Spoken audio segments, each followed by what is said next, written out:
Hello and welcome to the special 50th episode of Rare Cuts Media Society, the podcast that looks at hidden media gems where British accents require subtitles.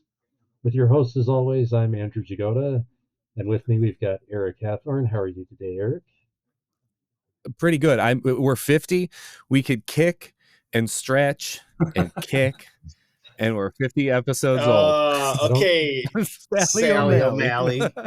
I don't feel a day over 40 episodes. Oh man. And of course, we've also got Mike Ross. How are you today, Mike? I'm doing good. I could use some cake, preferably in some other way that's not just a cake, but Like has tears, levels, maybe? like Tears? tears of cake. Yeah. And of course, we've got Rob Lachik. How are you today, Rob? I am so good. I could taste it in my spit. That is a quote. That's something It's a you quote could from the say. film. And I just don't say that normally in real life. So, And since it is Rob's pick this month, I'll let him take it away. okay. So continuing with the theme of the James Bond sidecar, I've selected the 2004 film Layer Cake. Stars 2000 the 2000s version of Bond, Daniel Craig.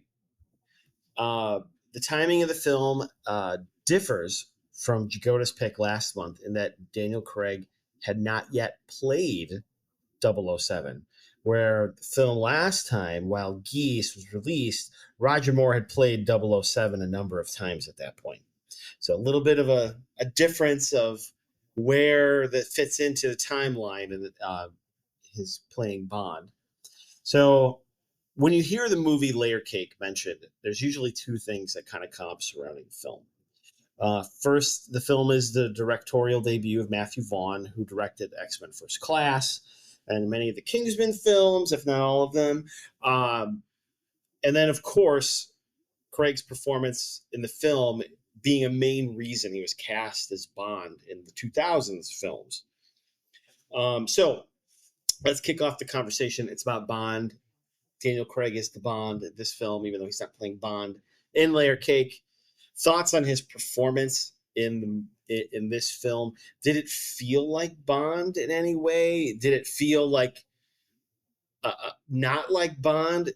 Jagoda, we're gonna go with you because this was your sidecar pick. So Mhm. I'm gonna go right to you first. So it definitely felt like Daniel Craig's Bond.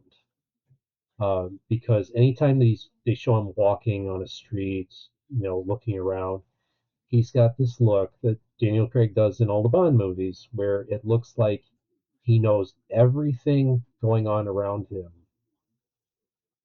but isn't focused on any single thing at all. It's just like this all-knowing kind of look where he'll look straight ahead, but you feel like he's somebody that's got his head going every which way.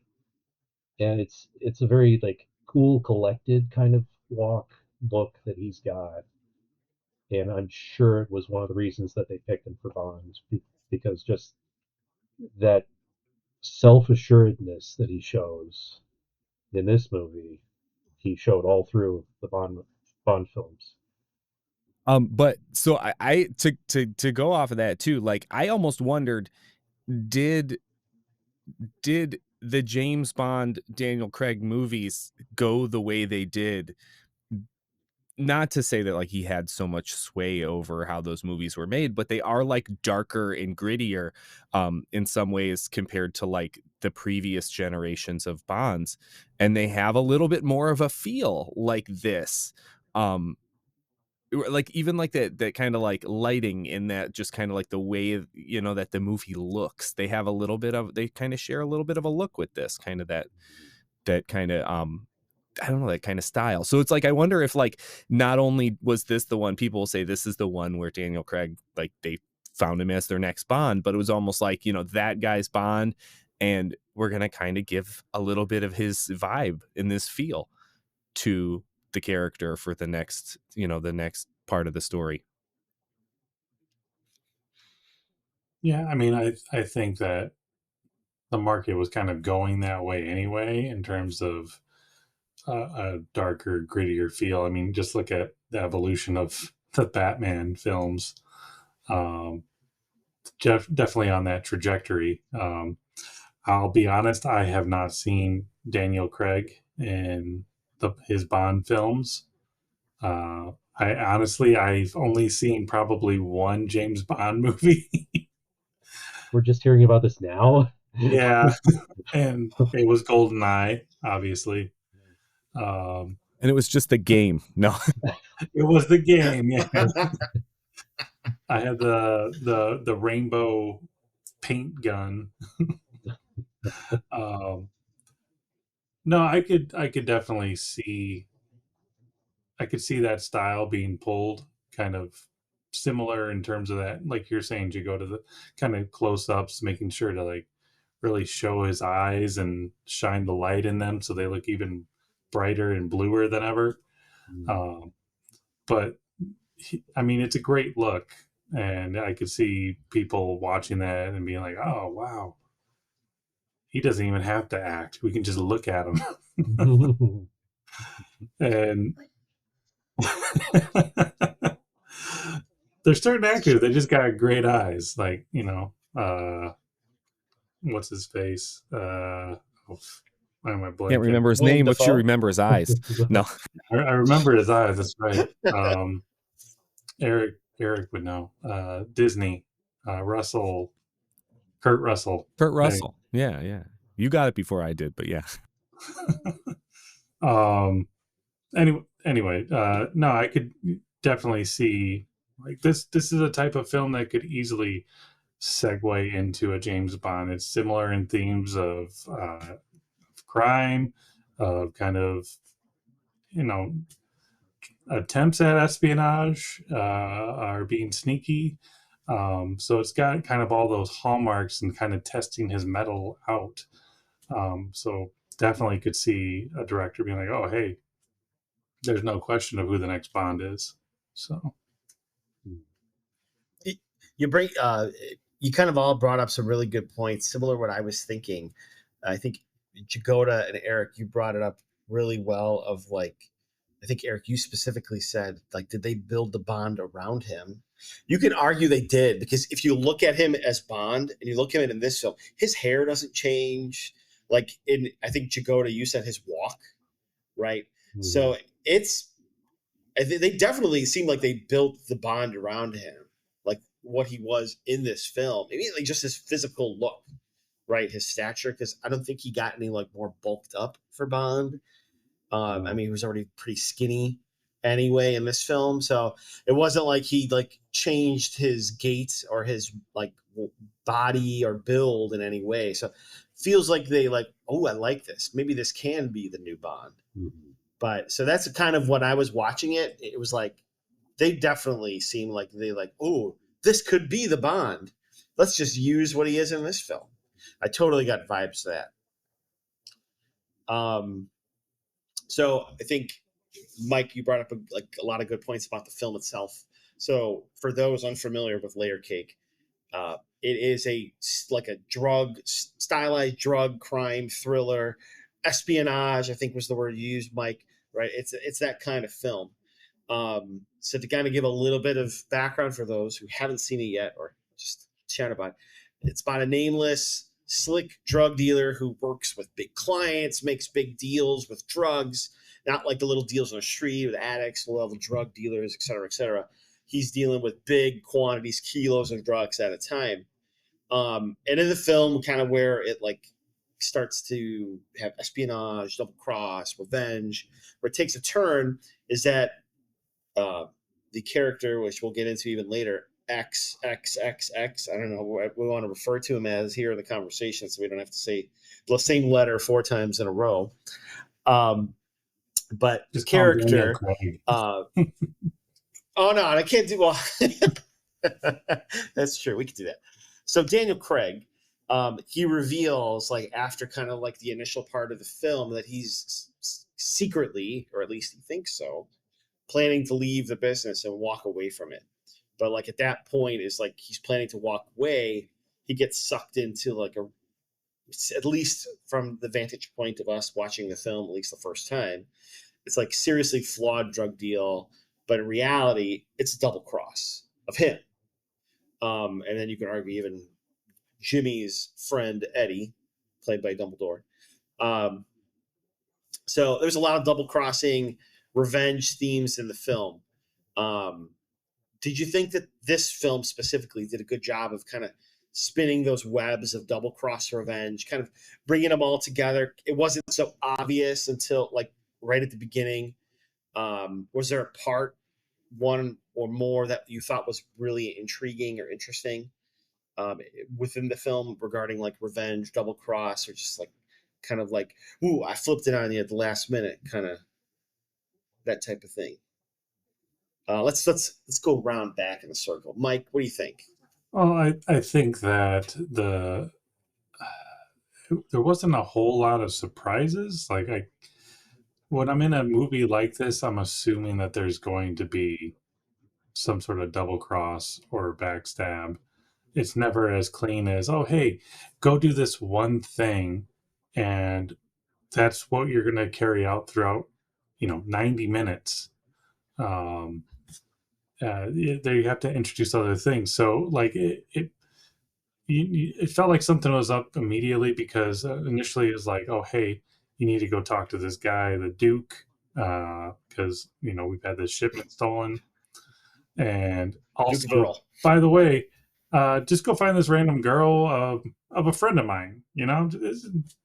It's like, okay, so you're saying your friend is an important person and probably has resources, and he needs some drug peddler to go and find this girl for him.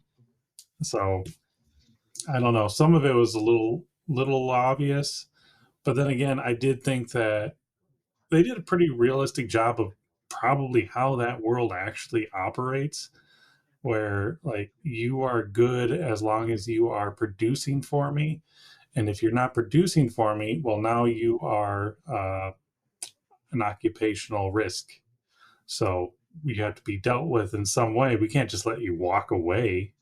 So I felt like that whole theme worked pretty well. Yeah, I'll let someone else talk.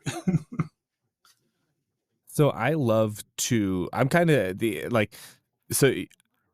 I'm going to say I didn't see much of it coming, because when I watch a movie like this, I love to just like sit back and be along for the ride and just be like, whoa, yeah. Oh, like, I'm sure if I thought about it harder, I could maybe have figured something out, but I was, you know what I mean? I love a good, like this, or like a heist movie, or like any kind of, if they're narrating and showing what's happening while someone's narrating, that always makes it cool. Which is like, I feel like that's like a heist movie trope. Like, we're going to get this guy and he's going to do this. And then they like show him doing the stuff, and they would do stuff like that here. And no, I mean, I was thrilled to be along for this ride. I thought all the double crosses were like exciting.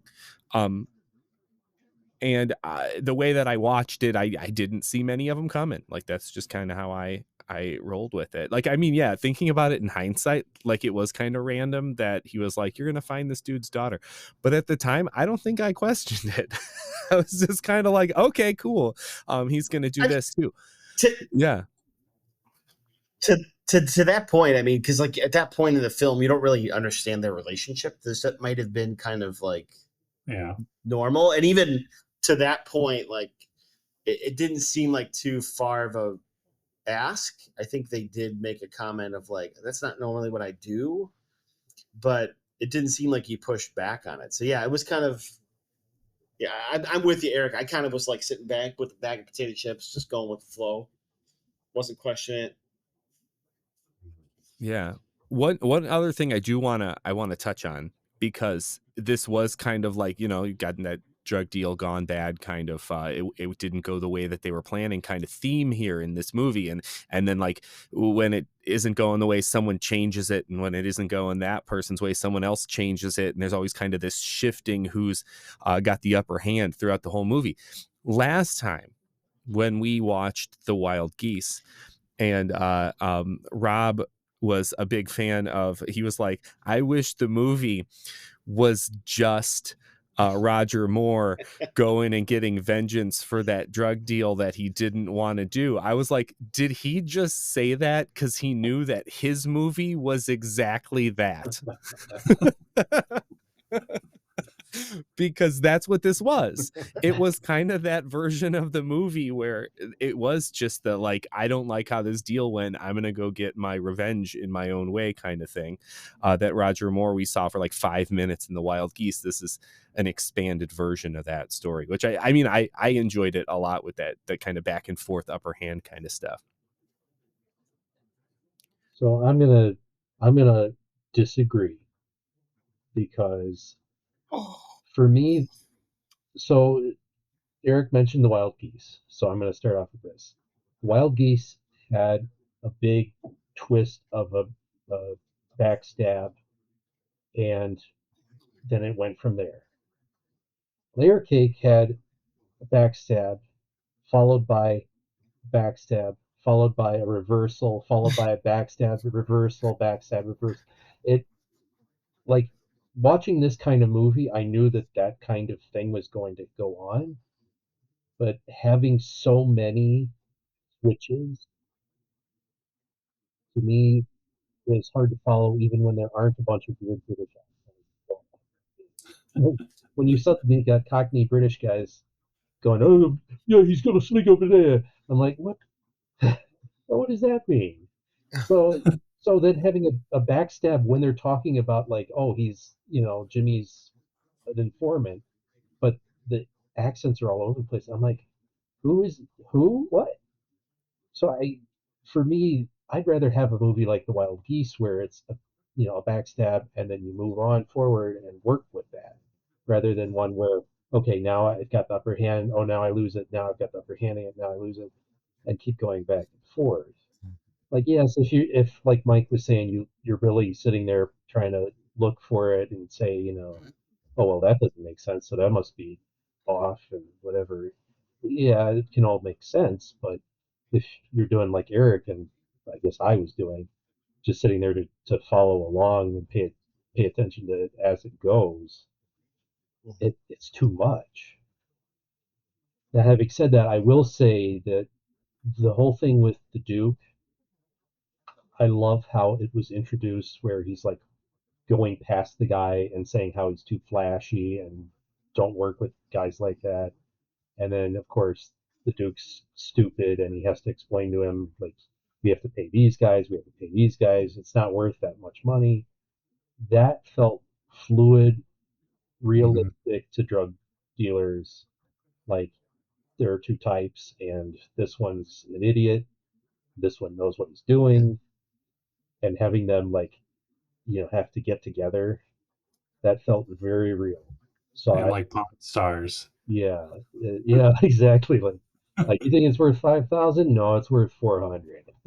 Yeah, I give you 400 for it. I got to make yeah, money on yeah, it. exactly.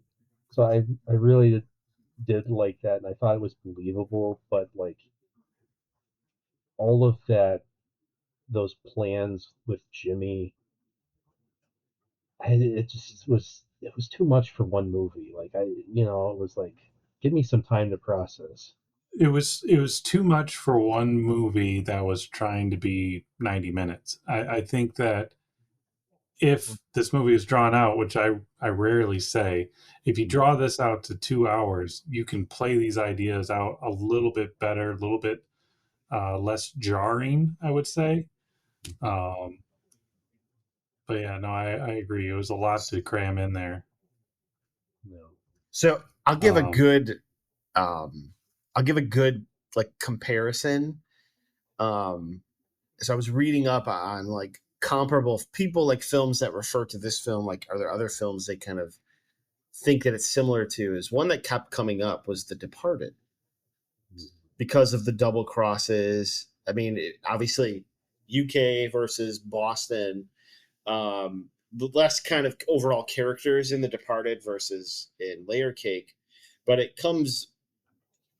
kind of seems to be a little bit similar in a lot of the double crosses, because Jack Nicholson's character like double crosses this guy and this guy and this guy, and he's going to the FBI, right? There's all sorts of like double crosses, kind of similar to this, where this guy's going to Scotland Yard. Jimmy. Yeah. Now you bring up a real interesting point, Mike. I think The Departed did do a better job because they didn't do as many of the double crosses. There were quite a few. Like there was all sorts of kind of switcheroos that came up. But I've just looked it up because you made a really good point. This movie was what, 90 some minutes, right? Mm-hmm. The Departed was 151 minutes. It allowed them to do those things like you just said, that made it maybe not as like so crammed. And it's like, wait, what just happened? You just did 3 things in like 5 minutes. That confused me, where maybe someone could argue The Departed is a little too long, but maybe gave that like kind of time for it to sink in and make it feel a little bit more kind of put together. Yeah. And not just kind of like thrown at the board, and like hopefully some of it's stuck in your head when it comes up again at the end part of the film and the climax. Yeah. I mean, the movie definitely made me want to watch The Usual Suspects. It's been a long time since I've seen that one, but that's a good crime double cross type movie. But I don't know where else to say this, so I'll say it now. I got put off of the movie pretty quickly because I got excited at first. The opening scene is beautiful and very interesting, and I thought they were going to be doing some sort of social commentary on like the war on drugs. Because like the whole initial sequence is him walking, and you see like these boxes that are well designed, and they're like labeled like heroin and whatever other narcotics, just like as though they were being sold within a store, like it's normal. And then ultimately, he's talking about how it's funny how something is illegal until one day someone decides that there's money to be made here. And I thought that's what the direction of the film was going. And so then when it switched over and it's like, oh, we're just a kind of a straight crime gangster type movie, I was kind of thrown by that because the opening sequence gave me vibes of the movie Trainspotting. And so I got really excited, but then I felt let down. Like I feel like the movie could have gone in a more interesting direction, but for a crime movie, it's fine. I mean, it is what it is. Yeah. I like it. Good thought. All right. Let's kind of get into the character of Quadruple X, Daniel Craig. So as the film starts, Daniel Craig seems like he kind of has everything figured out. Kind of like you were saying, Mike, it starts in a way like he's super confident. He's saying all these things, and then even goes into the next part where it kind of put you off. But like he goes into like, I'm doing this. I got a great system. I'm selling drugs. I'm laundering it. I got a bunch of money. I got this figured out, right? And like I got this figured out. Like I'm getting the heck out of this thing, and I'm gonna walk away. So and so yeah, that's what's interesting is he is really well-rounded. Like he has his plans, his thoughts, everything, but how naive is it for him to be like, and I'm just going to retire? Like that's an option. Well, see, that's kind of what I'm getting at here. So like when he's doing this, right, he's moving this all along, and like he think he's doing this in secret, like he's going to retire, right? But it's very clear that later in the film, like during some of the recordings where Jimmy is talking to the cops or whatever it is, Scotland Yard or whoever the informant is, like he already knows he's going to do that. That was recorded probably months prior, if not longer. So is he overconfident? How much control does that he thinks he has in his life? Is it reality or is it set in some falsehood? Because it seems like in some cases, like he does, and he really has it under control. Then there's other times like he thinks he does, but it seems like they're just manipulating his overconfidence potentially. Mike, I'm going to go to you because you kind of jumped in, like even exactly what my point was. do you think he really has control over anything, or do you think it's just a big sense of overconfidence in his life? I think it probably is overconfidence. I think that, and I mean that's the whole point of the movie, right? Layer cake and moving up in the layers to. There's a lot of expletives, but it's a great quote at the end from Michael Gambon, character who played Eddie. And, you know, you get so high, you don't know what it's like to be at the bottom anymore. And so, you know, his character, he's probably on one of those lower layers of cake, and he thinks he has it all figured out, but he's naive to the whole what's above him, and he has his part figured out, but beyond that, he hasn't really made those considerations. And I think that he was naive to think that I've done all this crime, I've helped these kingpins, and they kind of feel like they're equals to me, but they're not equals. And he thinks that he pull a fast one, get out, and again, overconfident. So I'm going to jump in there because I agree with. There were times in the film I thought he was way overconfident, but then the one part of the film that was like, this guy is a flippin' genius, was where he was being tracked by the guy Dragon, and this guy, I mean, this Dragon guy seems like he's been following him like he could see everything that he's doing, but he was able to fool him through that like raid at the end, like to set that all up. Like, I mean, and for him to not even question it at the end, and maybe he did know, but he just didn't care. But if he did fool him, like it was kind of like one of those things I was battling in my head, is like, this guy either knows his stuff so well and he's just sloppy in some things, or he just is so overconfident that stuff that he should be doing better or keeping aware of, he's like, I could never get at a point where I had like an absolute, he's just way overconfident, because some of the stuff he did, especially that last thing, was like, how did you even manage to pull that off, right? And to fool this guy who's been following you in the shadows the whole time. But that was I still, even like as we're talking through it, I don't know. Spoiler alert, he dies in the end. Spoiler alert. So, again, overconfident. We'll get there. Because we'll get there. I'll just euphemistically kind of refer to that. But like, as I was looking at it, I kind of feel like it was a good. So like, if we're talking about like earlier, you guys had mentioned about like how it does a good job of like showing what that, you know, like world is actually like. And so that world is all based on the control and you being in control of what you're supposed to be in control of. And so he knows his world and is in control of it. However, he doesn't realize that how much he's actually not in control, because the people above him are, until the people above him make a mistake. Because that's another piece of this. Like, it's always like, you are going to be able to do, you know, what you're doing as long as you keep it clean. Once you make a mistake, someone below you is going to try to take advantage of it. And I mean, that's what happens. The person above him makes a mistake. He, you know, takes advantage of the situation once he knows what's actually being done to him. So it's kind of like the layers of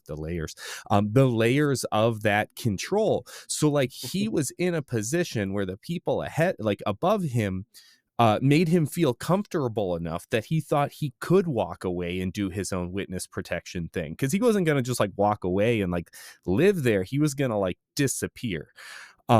And they were in control enough to understand and see the signs that he was going to do it. So like, once he gets figured out, they set him up. Then when he figures out he's been set up, he's got to change the game and try to grab the control. It's that whole idea of who is in control. And like Rob said, he does some crazy stuff to flip the control, to show that he is actually more the guy that he portrayed himself to be, even though he had his like slip up moment.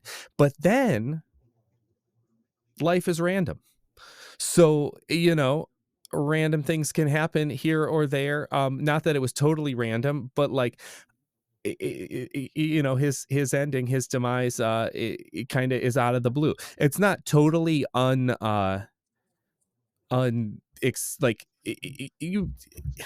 it's understandable, but it's not. I don't think it happened for. It was kind of a dumb reason. I'll just put it that way. You know what I mean? Yeah. It's Going like, I want to get into that further. Definitely want to bring Jagoda into this part Yeah. of the conversation. well, yeah, kind of going along that line. To me, if you assume that making the film they understood what they were doing about control, then I don't.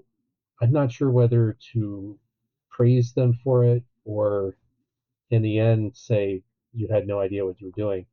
Because if you think about it, so he starts off like you were saying, he's comfortable because the people above him are letting him be comfortable.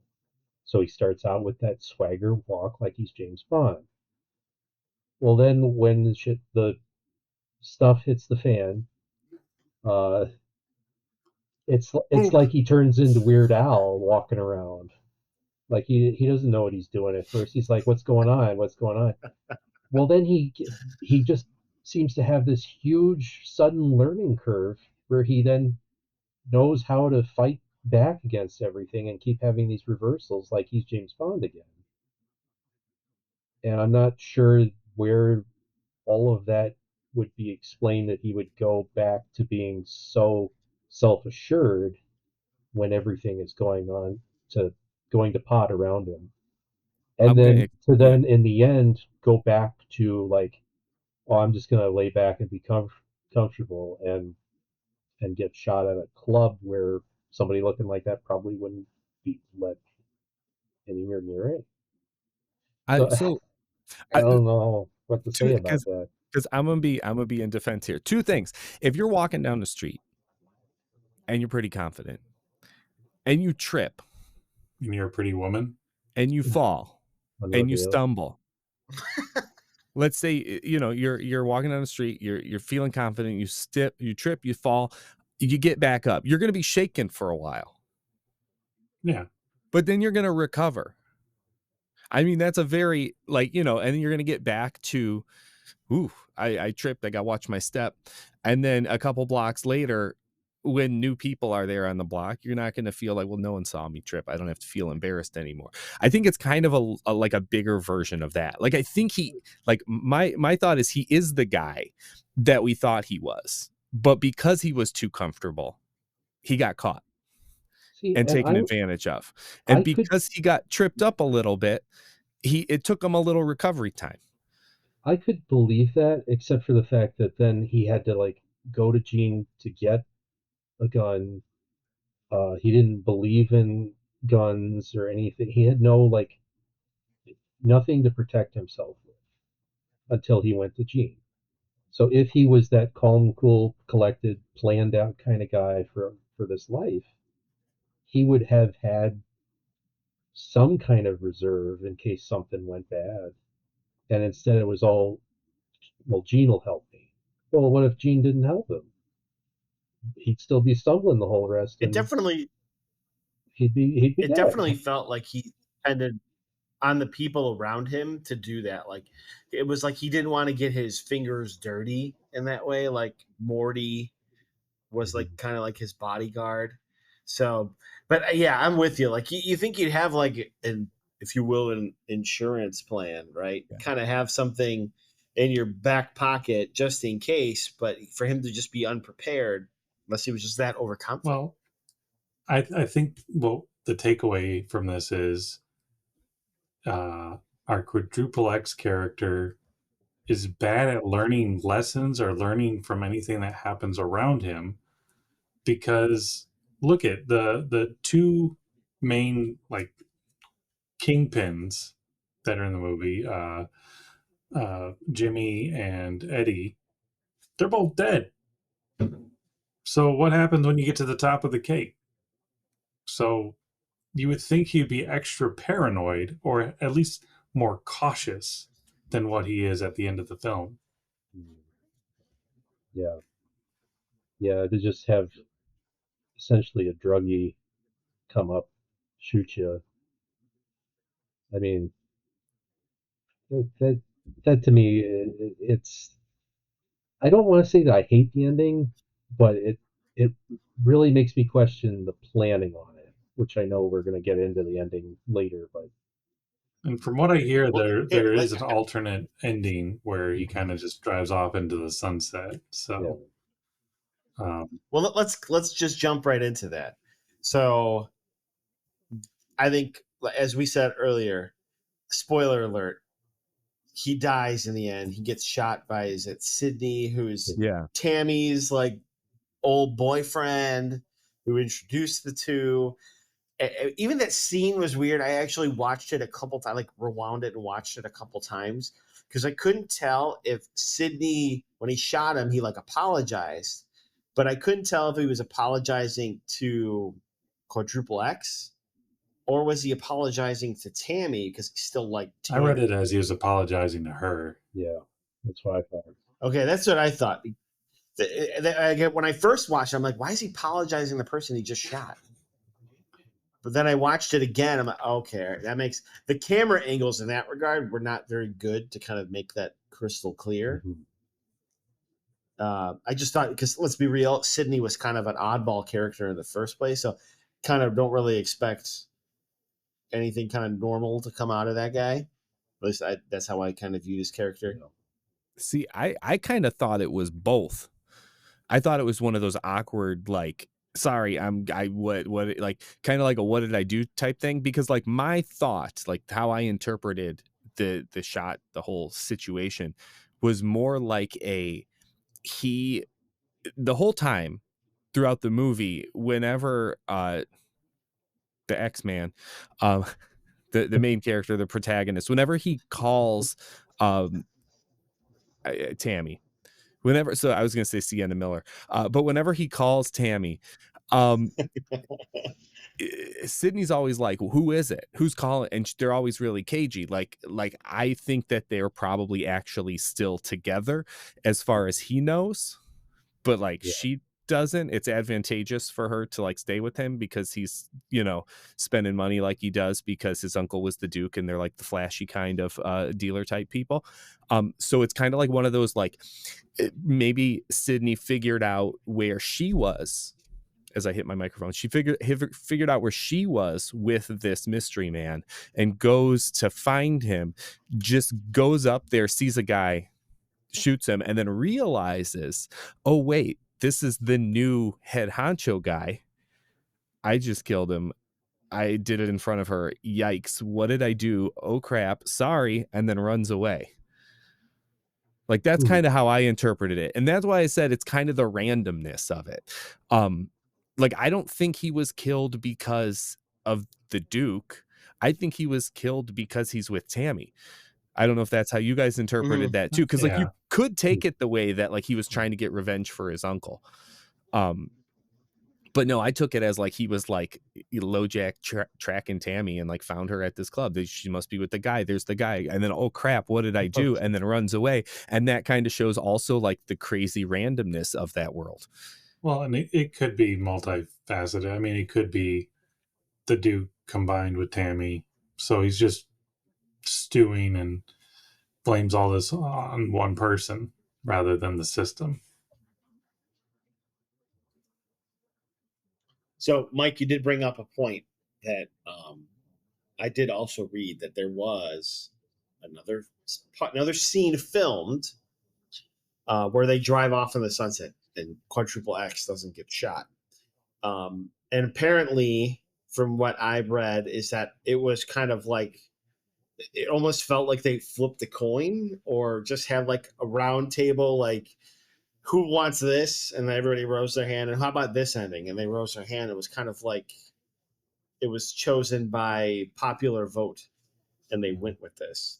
I mean, if I had to choose between the two, I'd definitely go with the ending where he dies, but maybe find a better way to write that in rather than how they did it. I don't know.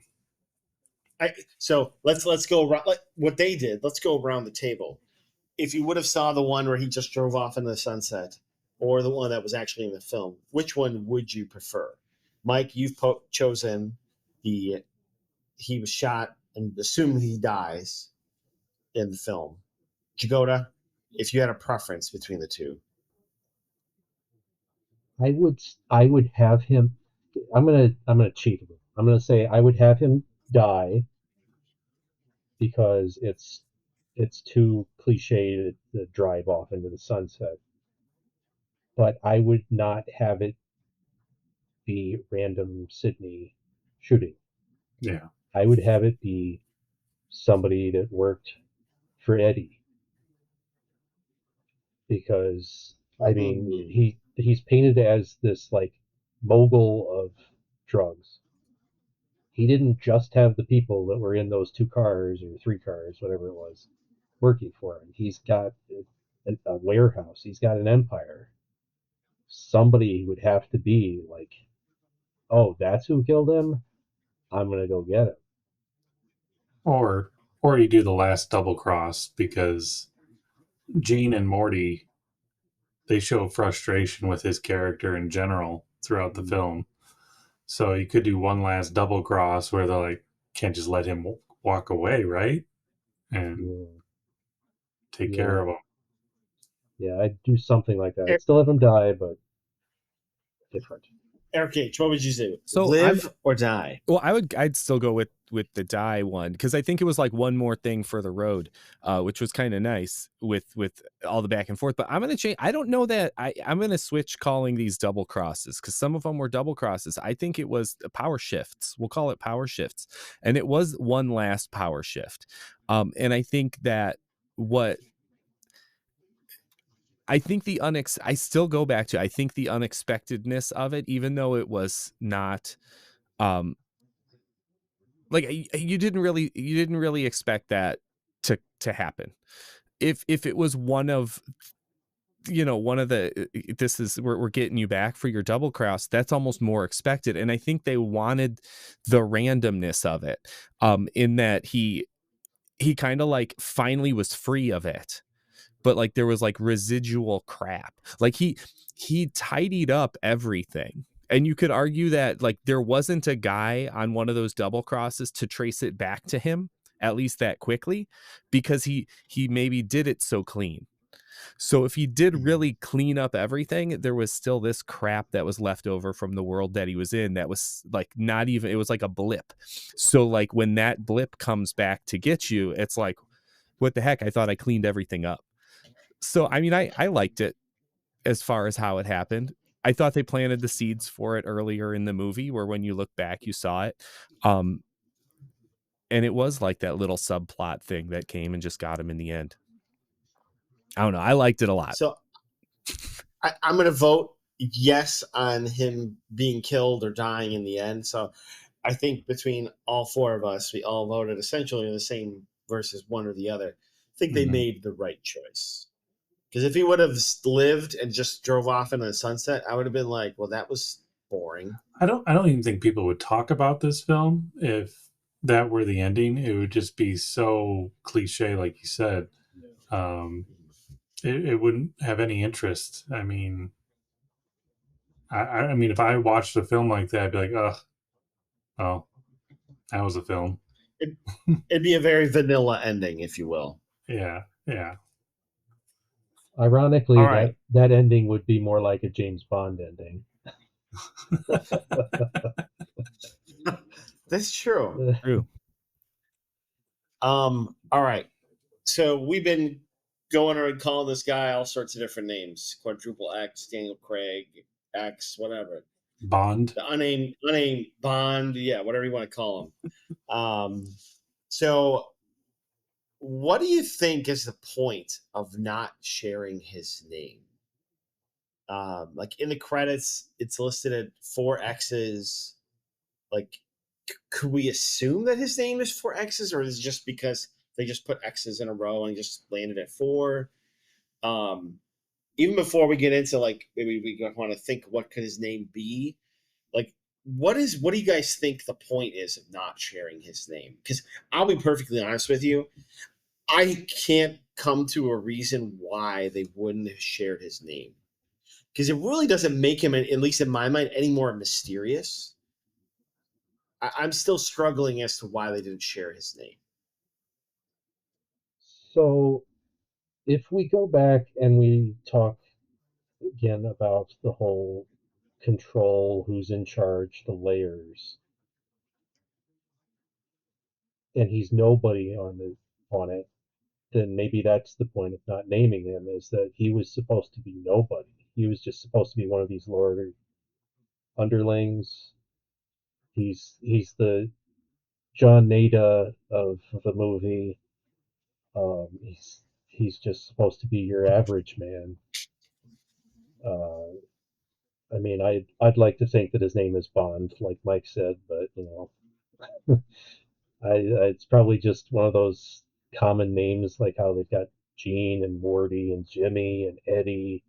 It's just like a regular name that means you're not really that special. Probably Jack. Yeah. Jack. So as far as the name, I think it's, so this was originally, it was a novel by J.J. Conley, and it in the novel, apparently it gets into that, like, it's narrated first person from the protagonist's point of view, and he says the same line, like, if you knew my name, you'd be as clever as me. But I think it's kind of like with the narration in the movie too, it's like this is the diary of a former drug dealer, and I don't want to incriminate myself.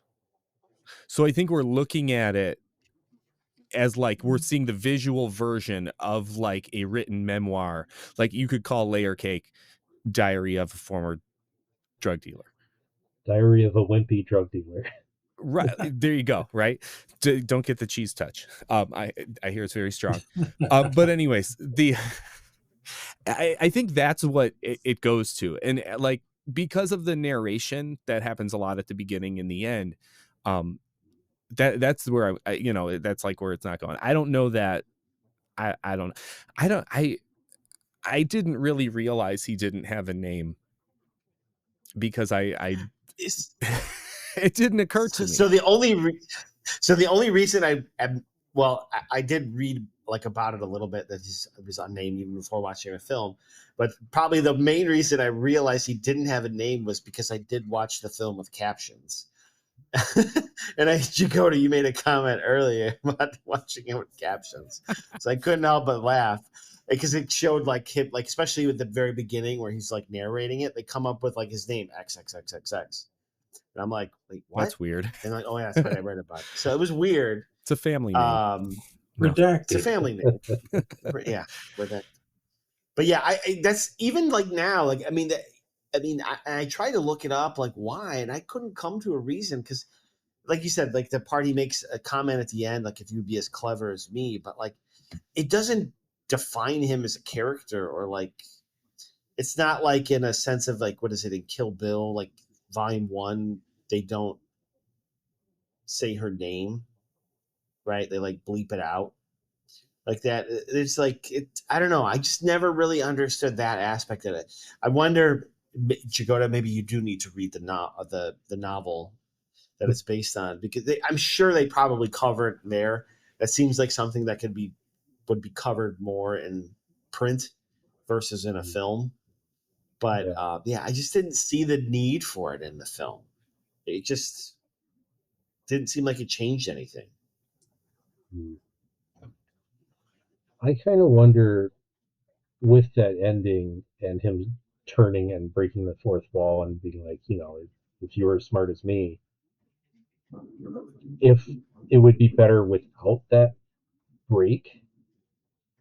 If they wanted to draw attention to the fact that he's not named, then maybe he could. If we went with my idea of changing who kills him, and it was an underling from Eddie, and now he thinks he's the boss and he's going to retire, that maybe the guy pulls out a gun on him and he looks at him and says, "Do you know who I am?" And then he gets shot. Like, and that way you're still, you don't get that, like, who is he, but you get a better killer essentially. Breaking the fourth wall like True. that to me is not great. It's I think okay they if could've- it's consistent. Yeah.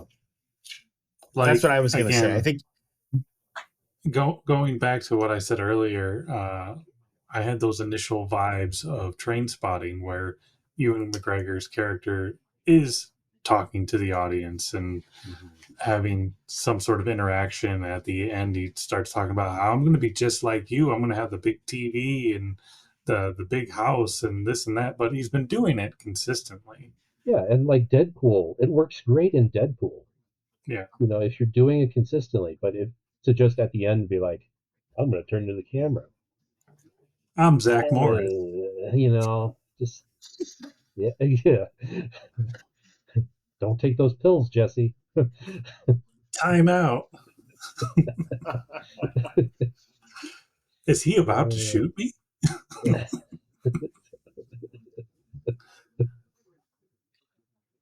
All right, so I got a couple more things I want to talk through. We can, so I want to make sure we cover them. So, drug, crime, dramas. I think there's pieces we talked about it already. Like you didn't like, you liked, even just the breaking the fourth wall, like you just mentioned, Jagoda. I also was not a fan. Where would you rank this as like a really good one, or a really maybe a bad one, or just kind of middle of the road when it comes to like a drug crime thriller? Where do you think this lands? Is something like you would watch again? I think I've said this before in a podcast. Like a movie that I really really like is the best way for me to just inherently realize how much I liked it is I want to watch it again. I don't know if I'm going to come and watch this movie again. So I don't know if I would put it real high on the list. That's just me. What are you guys' thoughts? Where do you think this ranks? Something you would like really good, top of the heap with those crime dramas, bottom blow, or it's just kind of in the middle? What do you guys think? I mean, for me, it's more middle ground for me. A lot of it is because of the length, the amount that they tried to cram into it. And there's definitely better crime films and TV shows. I mean, you look at something like Breaking Bad, and there's no comparison to the amounts of kind of double crossing and violence and drama that's going on between people trying to vie for power. So it's not the worst, by far not the worst. And for me, the greatest thing this movie has going for it is the cast. I mean, you have some great actors and actresses in here. But overall, I think it's stifled by trying to cram too much in. Yeah, I agree. It's kind of middle of the road for me. Having so many reversals without the time to really get a feel for them. I prefer ones where it's like a Donnie Brasco, where it's more about the emotion of the character on and the focus on the emotions of why he's gonna do this betrayal, why he might not do the betrayal, what he thinks should happen, what does happen. Uh, it to me it was hard to like this movie that much because it's directed by Matthew Vaughn, like you said. Well, he produced two movies that were comedies that I like, Snatch and Lock, Stock, and Two Smoking Barrels, which are a lot like this, where it's back and forth. You got to really try to follow. But those are comedies, dark comedies, but they're comedies. So you're not trying to really take every little line seriously and try to figure out who's serious, who's not. So I'd rather watch Snatch than rewatch this. So for me, middle of the road, maybe like a 6 out of 10 or something. See, I will say I don't watch a whole ton of I don't I so to say when I watch this again, I don't know that I necessarily would watch this again, but I don't often watch crime movies. But I will say for me, like walking into it, as you know, I'll watch crime movies, like I've seen Snatch and Lock, Stock, and Two Smoking Barrels, the two I was going to bring those up too, because they were the Guy Ritchie collaborations that he did. And it's kind of like too, like you could look at it like Guy Ritchie, he did those two with Guy Ritchie, and then like after that, Guy Ritchie had something that I can't remember what it was that bombed. Like and then he made this, which Matthew Vaughn without Guy Ritchie, maybe that was the secret sauce of those movies before they split off. But for what I was expecting or not expecting and what I got, and just being along the ride for this movie, I'm gonna go ahead and say I did really enjoy it for what I was, you know what I mean? Like I don't go in. I said it before. I think I said it last time because we were talking about James Bond. I love a movie with a ton of different settings. And maybe it was the pacing that allowed for a ton of different settings. We went all over the place. We were in Amsterdam for a little while.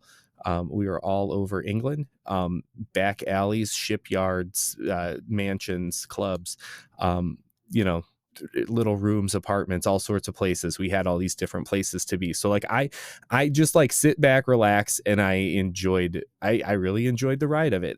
As far as ranking it with other like crime films I've seen, is like, it was good. It fit what I was expecting. Like I shouldn't say what I was expecting, because I went in with not an idea in my mind of like what it was going to be, other than it was just going to be this crime drug dealing movie. And it checked all the boxes I was looking for in something like this. So I was good with it. It was good. I liked it. I don't know if I like where I would rank it. It's up there with the ones I've seen that I've enjoyed. That's vague, but that's what I'm going to go with. All right. So middle of the road, I think, was generally speaking, except Eric's praise for it, but generally speaking, middle of the road. Don't disagree with you. I will say this: you take Daniel Craig out, you take out Michael Gambon, you take out George Harris and Colm Meaney. I'm probably not going to watch this film. I mean, it'd be so boring because these were great actors and they were enjoyable to watch. Yes. High praise for Colm Meaney. I like him. Oh, yeah. Yeah, very good. All right. So I think we're kind of done with the context of the well, maybe not entirely, but not necessarily the story or the characters, but the music in the film. So you had The Cult. I think it was like one of the first like big songs in the film, kind of like with the credits. I think it was beginning credits. Kylie Minogue when they're in the club. Duran Duran, the Rolling Stones. So the music is very much of you could argue, I think it's probably a Guy Ritchie type of thing. Martin Scorsese does this too. Do you think it worked well with this film? Did it feel out of place, or was like spot on with the character film? I thought it kind of worked. I still think that, like, I think the Cult song at the very beginning was great. The Rolling Stones, "Give Me Shelter" was really good, but I just felt kind of like I was like, wait, am I watching? Trying to think what Scorsese movie that song is in. Um, is it Goodfellas? Maybe. It might be. Might be. But it was like in another film, it was like, oh, this just feels like it was just recycled out of like a Scorsese film. So I give it a little bit of a down on that. But I think it kind of worked. Yeah. Thoughts around the room? Yeah, I think it worked. I mean, it seems to be drug dealer movies. They always have those flashy song moments. So pumping up the volume at times, it makes sense for a drug dealer kind of movie. I like you were saying, I do wish that once in a while they stop using the Rolling Stones just because it's so overused for these kind of movies. I get they're popular. They were popular back when the drug dealers were supposed to be like in their beginning or whatever. But and it was a British movie, so I yeah, mean, it's a British movie. But just maybe try something different. You know? Yeah. Well, I mean, Rolling Stones, it was fine, but like the rest, I think maybe one of the reasons I like this movie so much is the music, because like we had Duran Duran, we had the Cult, we had Kylie Minogue, but wait, it was not just Kylie Minogue's Can't Get You Out of My Head, it was Can't Get Blue Monday Out of My Head if you listened closely. So it had the New Order element in there. I love XTC. They had some of their music in there. The Cult song was awesome. I love British music, from like pop music, Brit pop stuff from the 90s. I love like the club music from England. I love all of it, and I think that helped paint my feelings about it, because it was I multiple times in my notes would write down like the song when it was playing and be like, I am so excited that song is here right now. So yeah, I like that. I like the music a lot, and I think that probably paints my like of this movie. Yeah, I mean, All right. it was good. I don't really have any issues with the music one way or the other. Rolling Stones is cliche, sort of, for crime capers and stuff. Yeah, I mean, it's a movie. It was fine. And I had to turn the volume down a little just because kids were around and there was a lot of F bombs. So I was like, okay, they're that far away, so I need to turn the volume down to this level. Yeah. I will say, if they're gonna use a Rolling Stones song, and this movie was all about control, maybe they should have used "Under My Thumb." Wow, that'd be a good one. Yeah. Or yeah, that'd be a good one. All right. So we're going to move to the last topic here to close out the conversation on Layer Cake. And this is the most important discussion point as part of this conversation. If Willem Dafoe could be inserted into this film, what character would he play? Who would you recast as Willem Dafoe in this film? I want him to Now, I think Oh, the go ahead. beauty of this conversation, I think there's a number of characters. It's not like the obvious, like there's only one obvious choice. There's So it's lots all of good them again, characters. right? Yeah. Well, not necessarily all of them, because I don't think you couldn't be XXXX, right? But he And I could don't be think he could Tammy. No. So I think the best person he could have been, and I think would have given the craziness of the Duke. That's just my opinion. I think he would have been like because the Duke is just so off the wall. I think Willem Dafoe could have really made it his own character, and that's just my stance. Let's open it to the floor. Willem Dafoe recast? Anyone? I want him to take over for Michael Gambon as Eddie Temple, because I want him to say, I'm something of a drug dealer myself, Spider-Man.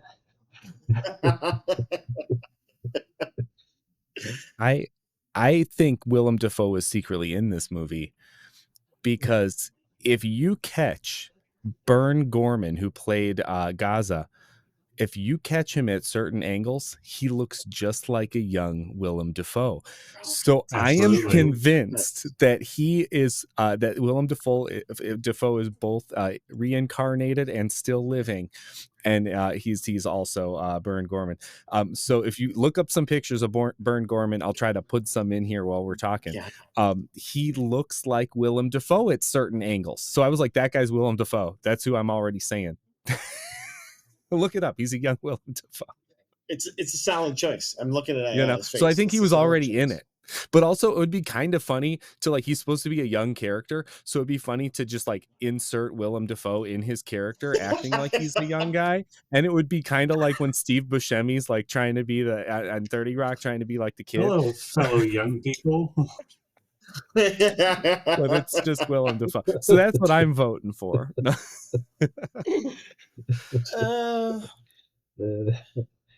Willem Dafoe. Yeah, no, I definitely see him as. I could see him in the role of either one of the bosses, like the two main bosses in the film, Eddie or Jimmy. But I'd be disappointed because neither one of the bosses is featured very much. I think you'd have to increase the screen time for him. I will say, if he was Eddie Temple, that scene on the rooftop would have been much more terrifying. Not this old true. gentlemanly guy, you know. Oh yes, I'm going to throw you off the building. No, it would have been like, I'm going to throw you off the building.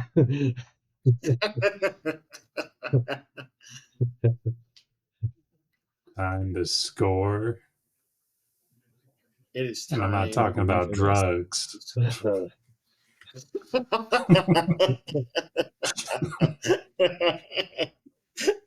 But that is a Oh, tagline, no. Eric, for this episode. Oh goodness! No, All right, so Mike. let's get this scoring going. So for rarity, I mean, I never heard of it, but it's Daniel Craig. It's got a lot of big names, and if you kind of even look up Daniel Craig early work, it's gonna be there.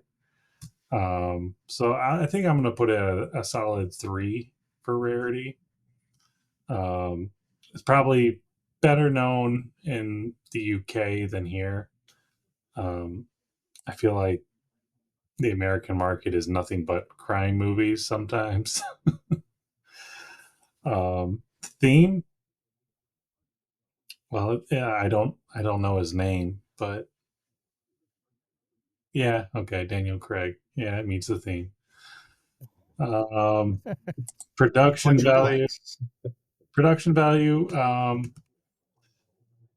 Yeah, I mean, it's pretty good. It's pretty straightforward. You know, visual effects, what there was of that was pretty well done. I loved a lot of the transitions from one shot to the next. A lot of times there would be scenes where we get kind of close up to like close up on Daniel Craig, and like Eric said, and then like it would zoom back out, and now you're in a whole new environment. You're like, oh, okay, how did we get here? Editing, I have some issues just because I get it. They're trying to surprise the audience with like, oh, now we're here, and oh, look at this extra information. But I think it gets pretty messy. But overall, I'm gonna give it a 4 because again, some of the cinematography in this film is just too good to pass up on. It is stellar. Overall enjoyment, it's tough. Like it's a 3 or a 4, and I think I'm gonna have to go 3. So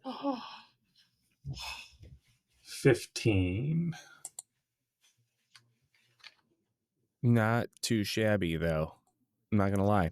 All right, I'm gonna give it a go. I'm right there with you, Mike. The rarity. I tried to do like the rarity scale of asking people I know if they've heard of it, and I kind of got at like a 3 based on like responses I've got. Like some people, I got a lot of like, I kind of heard of that. Like, oh yeah, I heard of that. I haven't seen it kind of thing. And so like it kind of seemed like one of those, like you said, in England, it would probably be a little bit more popular, more known. But here it's kind of one of those ones I think people more so looked back to when it was like, oh, you know, the guy who did Kingsman, here's his other movies. And when it was like, oh, Daniel Craig, you know, James Bond, apparently they looked at this movie when they were picking Bonds, and it was like, so like in hindsight I think it's become something, but I think it's kind of one of those, like, you know, more people have heard of it than they've seen it. Theme, it I mean, he was playing James Bond in this, right? It was kind of, maybe that was his name, James. So it was right on that it was a movie about James Bond doing, you know, a sidecar. Like, you know, Daniel Craig was James Bond. This is a movie he did. I mean, we didn't even say it had to be in the same vein of James Bond, but he's in it. It definitely fits the bill. I'm gonna go ahead and say I really liked the production of it. I'm gonna go 5 on that one too. I don't know what y'all were watching, but I loved being along the ride of this movie. So I think you could tell too that my enjoyment was going to be pretty high. And maybe I'm letting Rob win again because I'm scoring him so high. But I mean, honestly, I really enjoyed this one. I'm not a fan of a horror movie like some of y'all like to pick and all that kind of stuff. So the thrill that I will never win. I will never win. The thrill that I get is like a thrill from this. Like, you know what I mean? Like that's the kind of thing.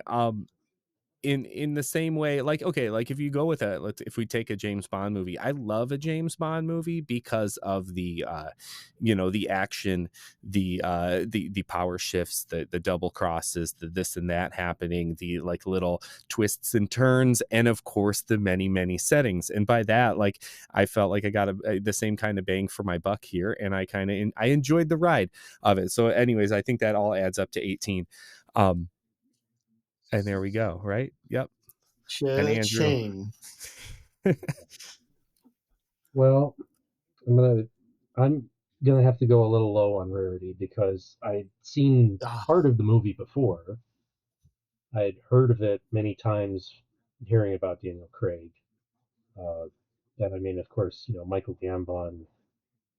That's a big name, especially in the early 2000s when he was, you know, getting into Harry Potter. So I'm gonna have to go with a 2 for rarity.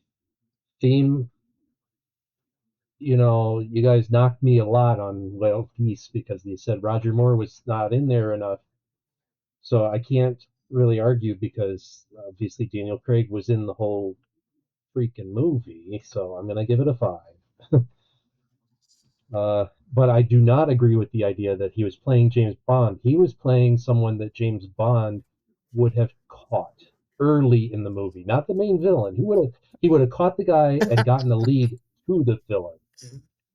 So just I'm going to throw that out there. This is true. Production Not value, I'm going to give it a 4. I'm going to say, yeah, it had a lot of good production value, but based on what Eric was saying about liking James Bond for the production, yeah, it goes around, has lots of scenes, lots of different places. It's got good camera shots like the opening.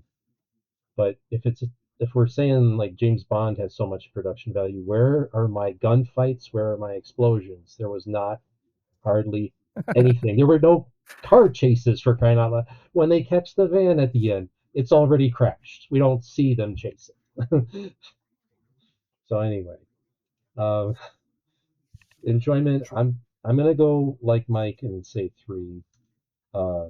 It didn't have the emotional value of, say, a Donnie Brasco or The Departed, and it was not a fun ride like Snatch or Lock, Stock, and Two Smoking Barrels. It kind of fell in the middle. So if you take my earlier like 6 out of 10 divided by 2, it's a 3 out of 5. So we'll go with that. That's what, 14, I think. Yes, 14. So that's my score. And is that the total for real? Yep. Mike, you're a math wizard. I believe so. He had it in there before Andrew had the thing, and I was like, wait a minute, and I'm like trying to do math. All right, so 47, which is a pretty high score here. So if we look over at the let me switch to the screen. Boop. If we look over at the sidecar list here, we have Rob in the lead once again. Rob, sir, you know how to pick them, I guess. Also, though, he was helped with the roll of the dice. He was helped with the roll of the This is dice. true. I will say, You know, there's lots of good did you- Daniel Craig movies. You didn't bribe Eric, did you? No, If I No, find I- out there no are any comment. donuts going out to Indiana, I'm gonna know. we got good donuts here. I got some this morning. No. I sent him a Roni pizza over to him from a Aurelio's. pepperoni, yes. No. Oh, now I understand what my mom texted me about because I didn't get it. Did you 'cause think she misspelled it? No. I thought she misspelled it. And I was like, yeah, they've always had pepperoni pizza. What's wrong with you? You know, you need to call your man, mom that's back and be awesome. like, I misunderstood your text. The pepperoni. Gotcha. You didn't just like mistype that. Autocorrect. I'm surprised autocorrect didn't change it to regular pepperoni. No. So yeah, so Rob in the lead. Rob, I will say Rob does often pick things that are a shoe-in for my enjoyment. For whatever reason, he panders to things that I naturally like, I guess. But anyways, I've put it. He's in the lead. He's in the lead with this one. But Mike, you got one coming up. So what do you have for us? So I have the 1970 Sean Connery film, The Molly Maguires. Let me see if I can get that in there. I think it should be pretty good. I have no idea, but from what I hear, it's available at local libraries if you want to check it out. Also, you can rent it online from a number of different streaming services. And actually, I saw that Daily Motion has it on for free if you want to just watch it there. And then go check out go check out the Molly Maguires. I'm checking mine out from my library because that's where I found it. And then meet us next time on the Rare Cuts Media Society.